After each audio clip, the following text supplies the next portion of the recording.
The time is precisely 6:15 p.m. This is the Sri Lanka Broadcasting Corporation. Here's the news edited by Dharmilan Samarasinga and read by Ramesh Peris. First, the headlines. The President instructs to consider only national requirements when implementing targeted projects. Attention paid on removing obstacles to make foreign investment in the energy sector. The Easter Sunday attack judgment says officials were unable to take direct decisions under then political authority. The Finance Minister has been requested to remove taxes on oil. A power cut will be imposed today. The opposition requests the government to disclose measures that have been taken to ensure national security. In news overseas, a court in India sentences 38 people to death for their role in a series of bomb blasts in 2008. In sports, Winter Olympics, China's Island Go wins halfpipe final. And now the local news in detail. President Gotabaya Rajapaksa has instructed relevant authorities to consider only national requirement when implementing targeted projects. He pointed out that the country goes back in several years before the world when the projects planned for the future get delayed.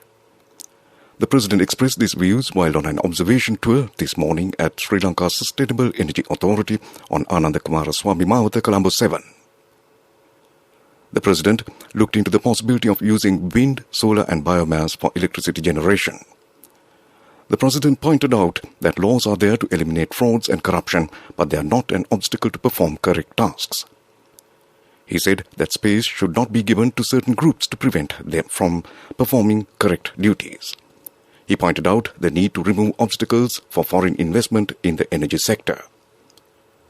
The President instructed State Minister Duminda Desanayake to expedite the projects on fixing solar panels on the roofs of 100,000 houses and to provide benefits to the low-income recipients.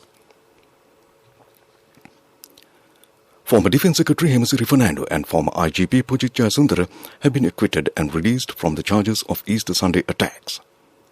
High Court Justices Namal Balalle, Aditya Patabandige and Mohammad Izzadeen announced the judgment today. The three-judge bench giving the decision said that evidence has disclosed officials could not take direct decisions through the political authority in the country when the Easter Sunday attacks took place on the 21st of April 2019.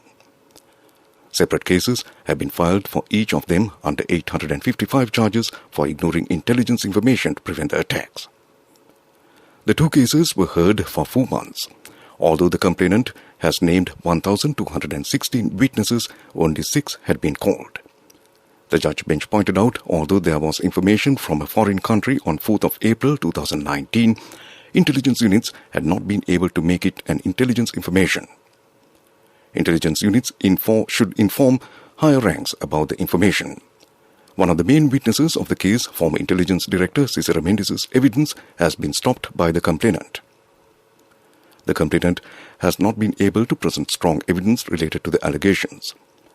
There is no evidence of a discussion between the Defence Secretary and the IGP about intelligence information said to have been given by officials. A case could have been filed if the steps taken by Mr. Pujit Jayasundara were investigated according to intelligence information received by him. The complainant has not been able to prove with evidence that Mr. Jayasundara acted intentionally encouraging terrorists. The IGP had informed all senior police officers about the matter. When an intelligence information is received, Head of State Intelligence should take steps to develop it. Accordingly, the judge bench decided to acquit and release 2 of them since there was no sufficient evidence to prove the charges. Energy Minister Udaya Gammapilla says that a written request has been made to the Finance Minister to remove taxes on fuel.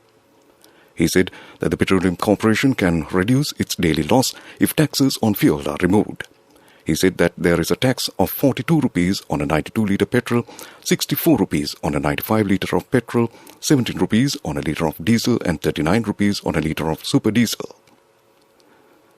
During a media briefing in Colombo today, the minister said the Finance Ministry can earn a daily tax income of 368 million rupees through those taxes.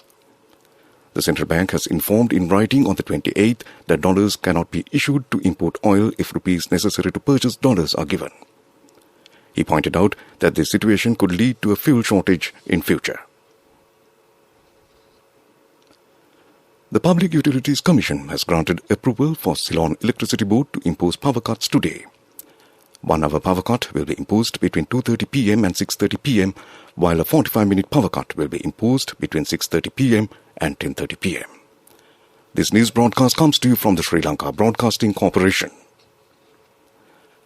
Continuing with more local news, Samagi Janabalawege parliamentarian J.C. Alawatwala has requested the government to reveal the measures that have been taken to ensure national security. He said, when looking at certain incidents occurring in the society, there are signs that the underworld is raising its head again. He said that it has affected the ordinary people.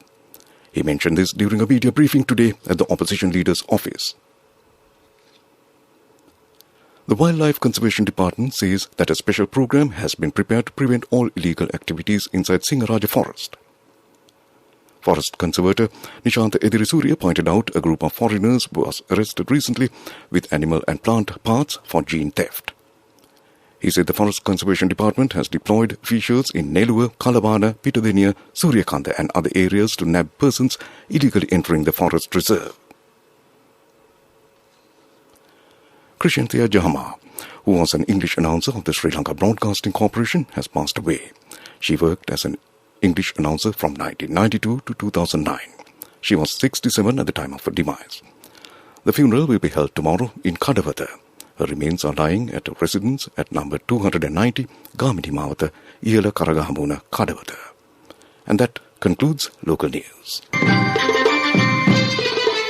The main news story is brought to you by Siddhalepa Vedamahatmya. The Dengue Control Unit of the Health Ministry has warned that the number of dengue cases being reported in the country is increasing. Speaking to the media, Dr. Indika Veerasinghe, attached to the National Dengue Control Unit, said around 9,539 dengue cases have been reported so far this year. He said the number of dengue cases reported from the Western Province and Jaffna district has increased rapidly. And that was the main news story. The main news story was brought to you by Siddhalepa Vedamahatmya.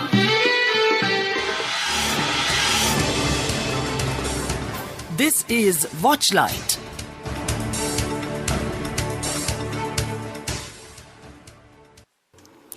In Watchlight, police have offered 2.5 million rupee cash reward for any information on the theft of an artifact at Kotavihara Rajamaha Vihara in Ramukkana.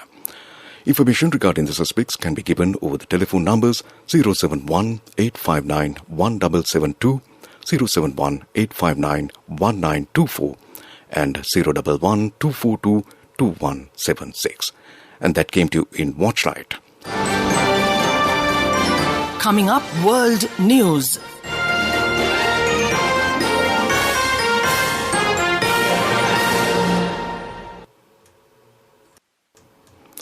Moving on to the bulletin of World News, first the headlines. A court in India sentences 38 people to death for their role in a series of bomb blasts in 2008. Hundreds evacuated from Olympia ferry blaze in Corfu. Lawyers warn Afghan refugees are worried over UK visas. And now the world news in detail. A court in India has sentenced 38 people to death for their role in a series of bomb blasts in 2008 in the western state of Gujarat. 57 people were killed and hundreds injured in the bombings which took place in Ahmedabad, the commercial capital of Gujarat. The court in Ahmedabad also sentenced 11 other convicts to life in prison until death. The accused can challenge their sentences in a high court. Greek and Italian boats rushed to evacuate 288 people on board a ferry that burst into flames near Corfu in the Ionian Sea. The Euroferry Olympia had left Igoumenitsa in Greece and was heading to the Italian port of Brindisi when fire reportedly broke out on the deck. The captain asked passengers and crew to leave the ship, and video showed the ferry engulfed in flames. Fears are growing that some Afghan refugees evacuated to the UK last summer are on the verge of being treated like illegal immigrants because they have not received updated papers. Solicitors say it is unclear how many Afghans are missing documents they need to legally work and rent homes. They say they have heard nothing about their status days before temporary visas will expire. Back to the headlines of the world news.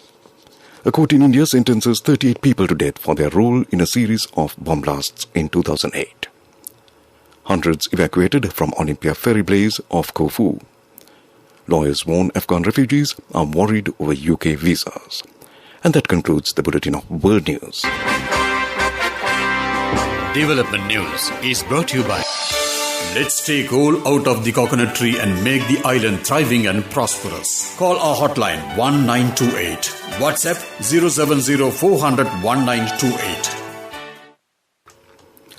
Prime Minister Mahinda Rajapaksa has instructed the Ministry of Urban Development and Housing to expedite urban development programs which are underway at present. Accordingly, the Urban Development Authority has taken steps to speed up development activities of Ratnapura and Ahaleguda towns. The government is developing cities island-wide according to the Vistas of Prosperity policy statement. And that was Development News. Development News was brought to you by the coconut tree is well grown in almost all the parts of the island. It is an exceptional source of extra income. The shell, the husk and almost all the parts of the coconut tree makes you money, providing you with an excellent extra source of income. It will also help to nourish the economy of the country.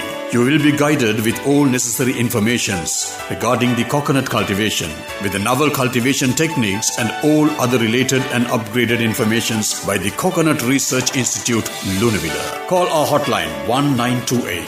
WhatsApp 070 400 1928. Sports News is brought to you by Sampath Bank. We present your future.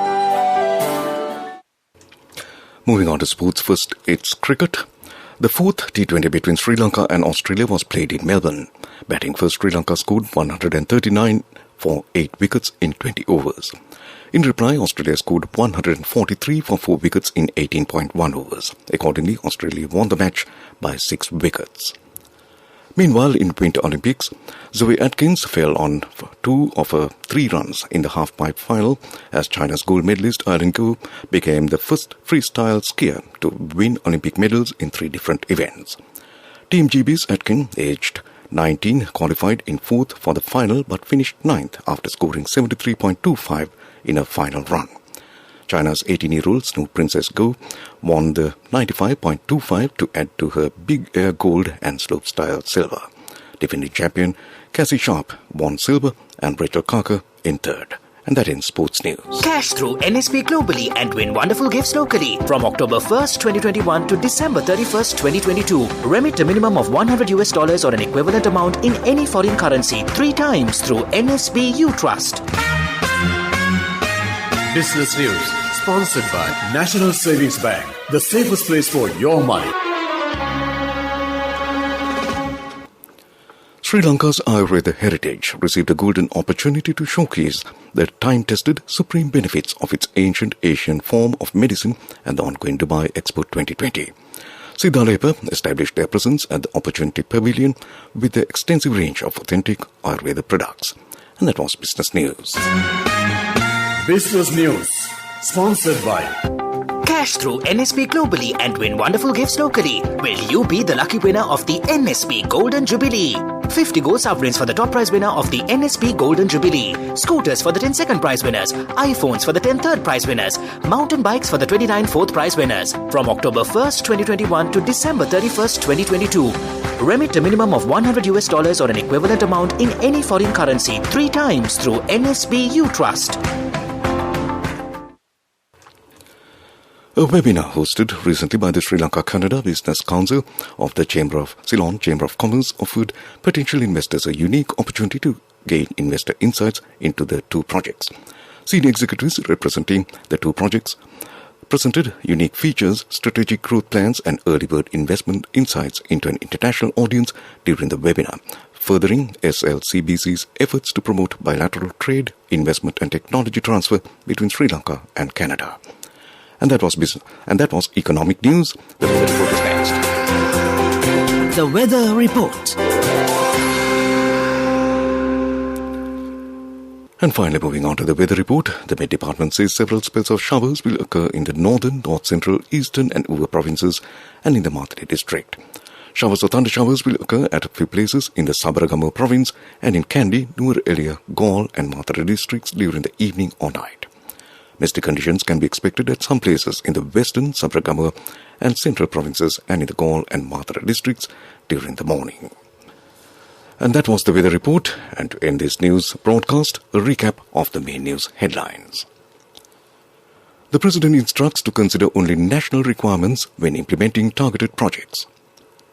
Attention paid on removing obstacles to make foreign investments in the energy sector. The Easter Sunday attack judgment says officials were unable to take direct decisions under then political authority. The Finance Minister has been requested to remove taxes on oil. A power cut will be imposed today.